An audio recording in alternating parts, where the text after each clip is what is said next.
we actually have been, for the last 4 years, inciting all participants to actually offset their participation to the annual meeting. And therefore, we know actually exactly what is the overall CO2 emission of the annual meeting, including all travels from all people from wherever they come, all the transfers between Zurich and Davos, all the CO2 emission due to the presence in Davos, the security and everything. And it's approximately 4,200 tons of CO2, which on today's carbon trading represents approximately $90,000.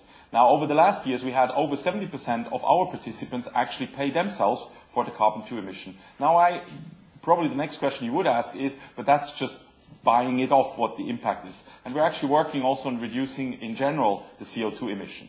Now, it is clear on the air travel, we have to look at the air companies which are looking at that, but where we can do something. For example, we make available to heads of state and other top participants a fleet of cars, which, and we actually have this year, together with the collaboration of our strategic partner Audi, who is providing us the cars, been able to reduce by 10% the CO2 emission of this whole car fleet, and we will do so every year from now on. So we have together a very strong program to reduce that. Secondly, we have been, together with the initiative of Swiss Tourism, we have been talking to the hotels to look at means how they can actually reduce CO2 emissions by doing less,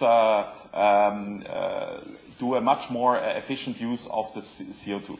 So actually we have been working on that. We will run this year also. And just to clarify, actually Barclays Capital is offering all people they invite to a private event to offset them.